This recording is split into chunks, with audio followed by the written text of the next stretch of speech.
Hello everybody, and welcome back to another Mission Moonshot video.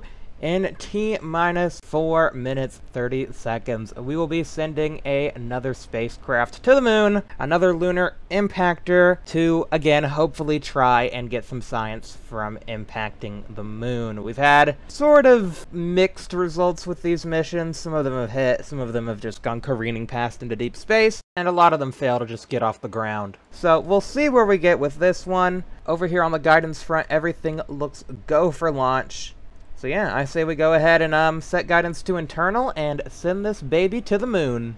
You go fly away now, rocket. Try not to miss this time. There it goes. So yeah, if this actually works, we're gonna end up getting enough science in order to unlock the Gemini capsules. Finally unlocking the Gemini capsules. Oh man, it's taken a very long time to finally get to this moment. So yeah, I'm super excited for it. We're kind of a decade late, but who's really keeping track? This is my first time playing RP1, so you know, you're bound to be a little bit late on your first playthrough. At least I hope. I think that's right, because it's hard to stick to the actual dates, because you know, I'm just one person. I'm not NASA. But anyways, there we go, punching through the cloud layer. Away we go. All the engines are firing nominally.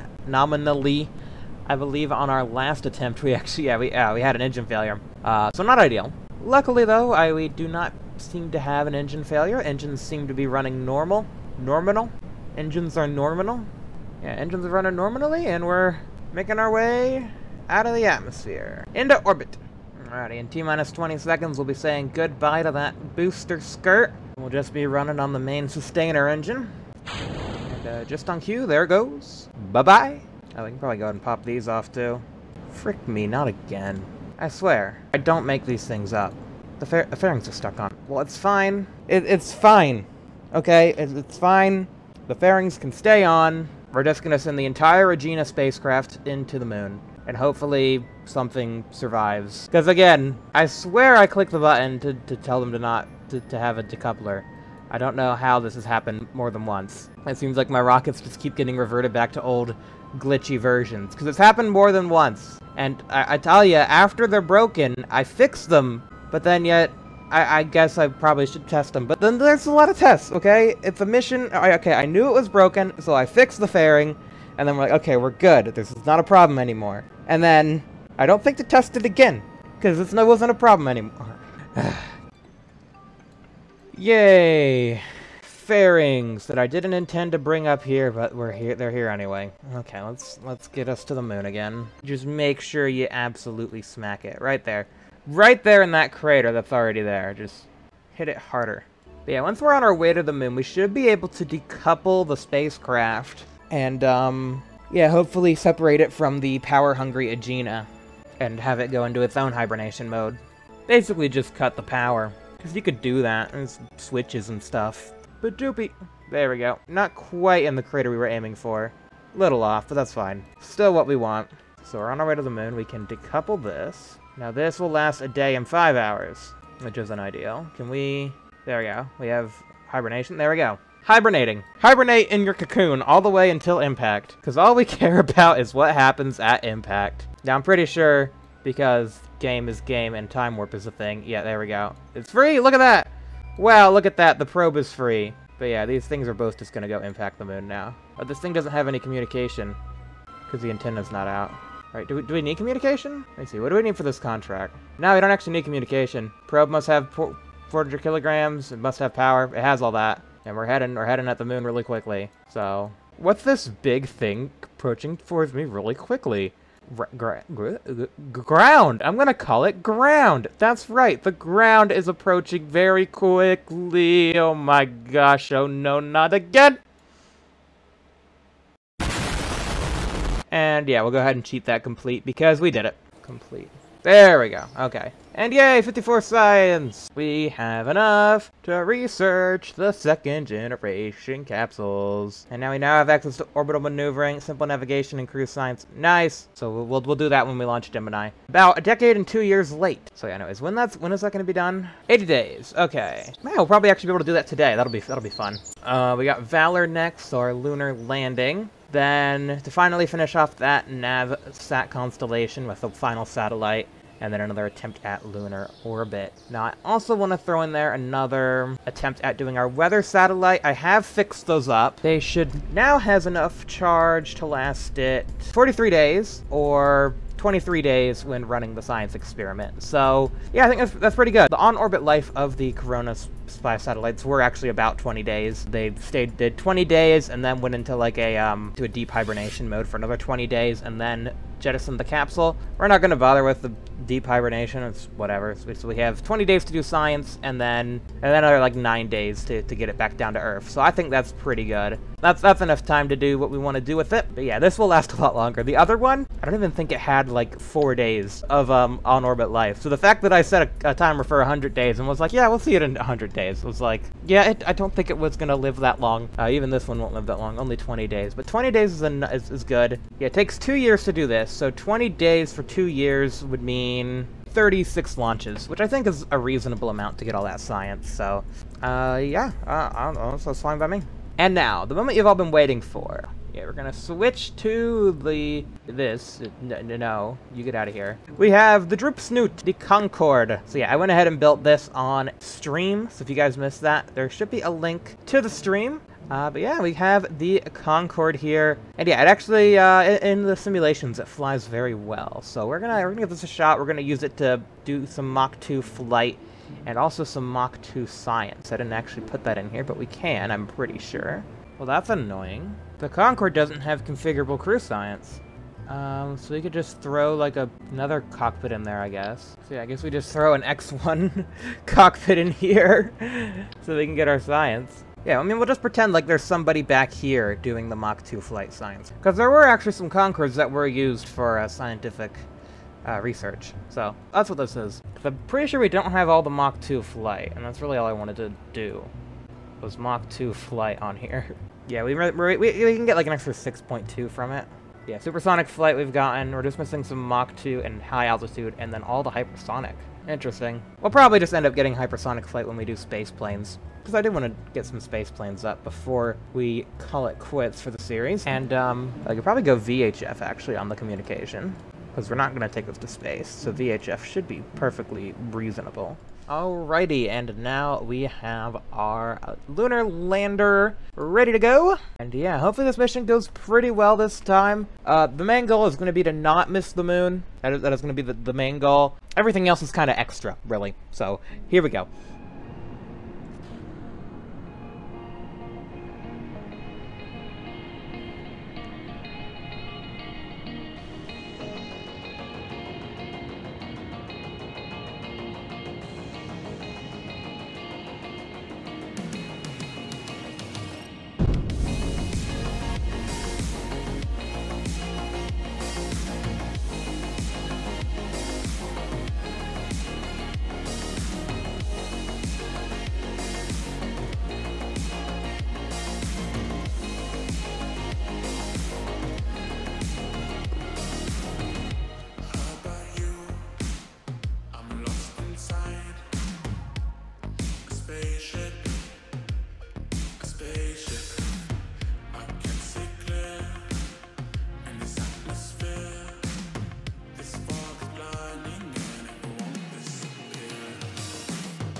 Well, anyways, here we are at the moon, and as you can see, we are once again missing our mark. We got closer, but yeah, as soon as I decoupled the spacecraft, the force from the decoupler caused us to miss the moon. But we're close enough where we can go ahead and get lunar orbit. That'll be something that we can go ahead and easily achieve. Burnin'. It's a little wobbly, but yeah, we'll let this come down. Nice and tight around the moon. Nice and tight, nice and tight. I think that might be too much. Oh, I still had tons of hydrogen left. We might be able to land this after all. We have quite a few relights on this. We have one more ignition. Might be able to luck out here. Let's see. How much velocity can we kill? We're like burning down towards the ground. That's probably not an ideal way to reduce your speed. Yeah, we're like burning towards the moon.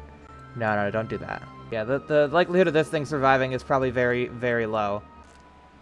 Yeah. So next up is the actual lunar orbit attempt. Okay. Oh, actually, next up is Navstation. That has yet to be launched. So yeah, we'll go ahead and get that launched. Go ahead and complete that contract. Just want to make sure it's lined up with our other Navstation satellite. So we have one in this orbit, one there. So those are good orbits. One there. Then this one's in the same orbit as this one. So yeah, those two aren't ideal. I wish I could highlight all of these.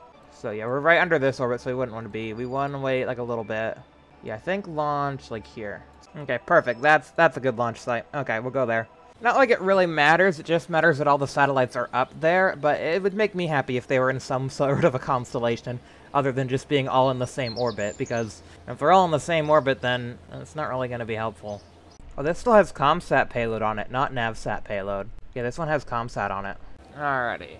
Attempt number 2. Okay, well, I didn't mean to launch you from Centaur, and it doesn't seem happy about it, but, you know, a launch pad is a launch pad is a launch pad, so we'll just roll with it. Yeah, looks good. Alrighty. Okay, those aren't really parameters that we want. Oh my goodness, it is really not happy. It's really just not... Okay, we need to quickly get this thing off the ground. But I need to enter the right parameters. Please let me do this. Okay, 160, right? Target apogee is like 1060 kilometers, right? And then periapsis will do 200. And then you want an inclination 88. Above 88, so we'll do 90. And, get the rocket off the ground. Just freaking get the rocket off the ground. It doesn't want to be here anymore. Send it. Send it. Send it. Send it. Let go of it. Send it. Get it out of here. Get that thing out of here. Oh my gosh. It's a demon. But we're good. The flight may continue. Although, is the engine bent? I think the engine's bent. Oh dear. The engine is a little bent. We are going up a little sideways. This may be a problem. Yeah, this may prove to be a bit of a problem. As you can see, the thrust is not going straight out. It's coming out at a bit of a wonk. I don't know. I don't think that's correct. Pretty sure it's not supposed to do that. Is there any way we can fix this? Gimbal it? No, I think the engine's just on a wonk. Like, yeah, the engine is on a wonk. I don't remember building the engine on a wonk, but the engine is on a wonk. I don't know if flight control will be able to handle it once we jettison the boosters. We're probably not going to be making it to space today. This seems like a bad time. Maybe it'll be able to fight it. Yeah, shut that one down, because we are thrusting up and to the right. So if this one, yeah, if that one thrusts that way, hopefully it can counteract the yaw. But we'll see what happens once we lose the skirt. This is really going to be, if we spin out as soon as we lose the skirt, then we know it was the boosters keeping us straight and true. Oh yeah, there it goes. Whee!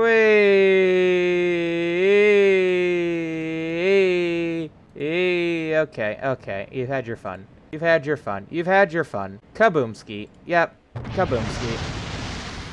Yeah, that could have gone a little better, couldn't it? Alrighty, well, sweeping that under the rug, let's go ahead and get ready for another launch, eh? And actually, one thing I should do is we're getting up to our thing. Let's see, pilot. Yeah, our new crew. Courses, our new crew. Yeah. Oh yeah, we should train for Proficiency Gemini. Okay, so we're gonna do Proficiency General Aviation for our new crew, because they're going to be the ones flying the Concorde. That's going to be one day. Okay. We'll do Proficiency Gemini for Jay. He'll be the first to do Gemini. That'll take 525 days. Okay, so good to start that now. Okay, I was hoping to fly Gemini a bit sooner than that, but yeah.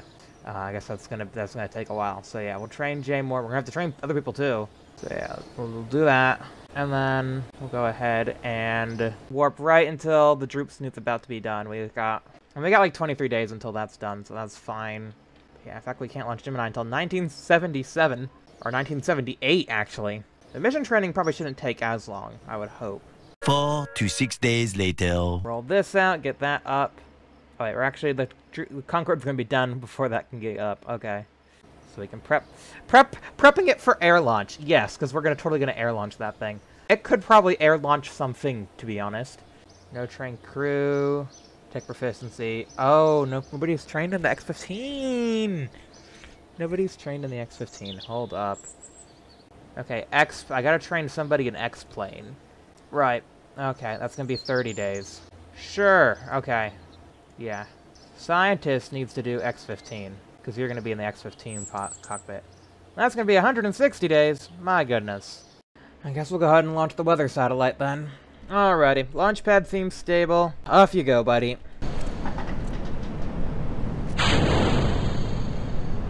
A few minutes later.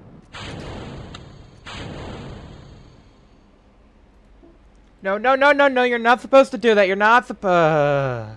I told it to stop.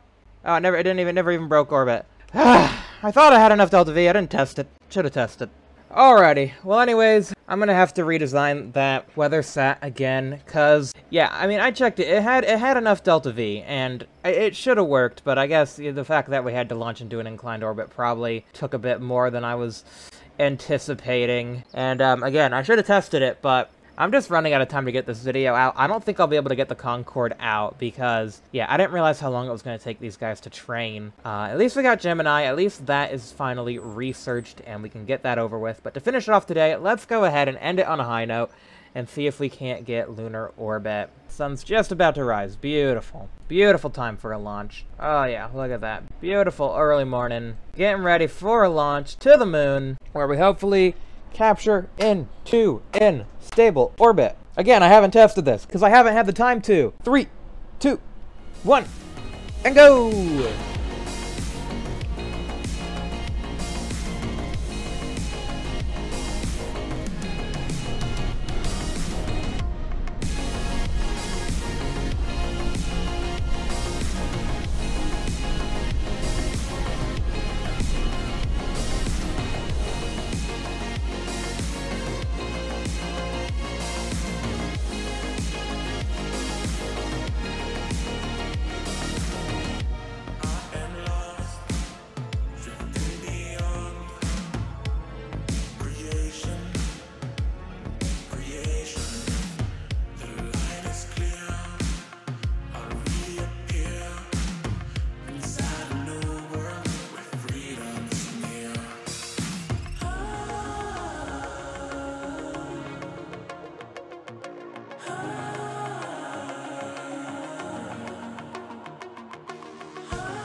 Alrighty, and there we go. Engine burned out. Let's see what our trajectory is. Well off. That's fine. We have RCS. That's what it's for. Like, it just didn't quite get us there.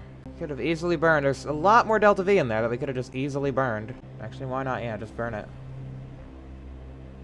There we go. Ooh. Maybe that's why we don't burn it. Oh gosh, I hope we have enough RCS to correct this. Ah yes, let's correct this with a quick little engine burst. Oh gosh! The trajectory's now 10 million miles over here. Not quite the polar orbit I wanted. You know what? It's probably the one that we're getting. How long can we live with the electricity? Because I kind of want to stay connected to this thing as long as possible, so that way our trajectory doesn't adjust too much. Okay, we can live a day with our current electric charge, and then we have to be worried. I wonder what would happen if we aim towards the sun. Yeah, look, now we got 3 days of charge, 4 days, 5 days, 6 days, 7, 8, 9, 10, 11, 12. Yeah, we have so many days of charge. Oh my goodness, yeah, we're good for perpetual amount of time we're good for. And yeah, we can just hold this position, facing the sun, get to the moon, and then think about aiming somewhere else. But we're just trying to get to the moon right now. That's priority numero uno. Get to moon. So off we go on our little trek. Alrighty, we still have charge. We're approaching the moon. We're several hours away from when we need to do our burn. Alrighty, 8 hours away from burn. Alrighty, so we still have our RCS signal. We still have control, which is awesome. Okay, I probably need to redo the maneuver. Actually, let's first off go to the map view. Let's see what we're looking at. What are we looking at? Where are we flying by? Okay, so we're nowhere near our old area. We are aiming for an impact course. Not ideal. Can we fix that? Probably not. We probably won't be able to fix this, to be honest. Yeah, I don't think we have enough RCS to fix this. And this thing doesn't have the delta V for a landing. It just has the delta V for orbit. Yeah, so we need a better form of getting to the moon than Centaur. Because Centaur... I mean, I don't know. Centaur probably isn't the issue. I probably just need better probes that can actually course correct on their own accord. Because right now, if this thing could course correct, like, by itself, and it wasn't just a dumb probe attached on a dumb rocket stage, then we might be fine. So really, Centaur's not the problem. Really, it's the probe. And luckily, we did just research better avionics, so I might be able to make that work for next time. Okay, clear the moon. Alrighty, we've cleared it. So we have a flyby trajectory now, so we're not going to impact. This is another lunar flyby, I guess. Probably should jettison that lower stage. Goodbye. We don't need it. And if you guys enjoyed this video, please be sure to leave a like. Subscribe for new videos. Have a great day, rest of your day. And yeah, I promise next time will be the Concorde. We're going to fly that for the first time. I'm going to go and get some science on that as well. But yeah, the moon one-ups us once again. You harsh, harsh mistress, you. Just passing by. But yeah, smart probes. Smart probes are definitely needed. No more dumb probes. I demand smarter probes. See you guys later. Bye-bye for now.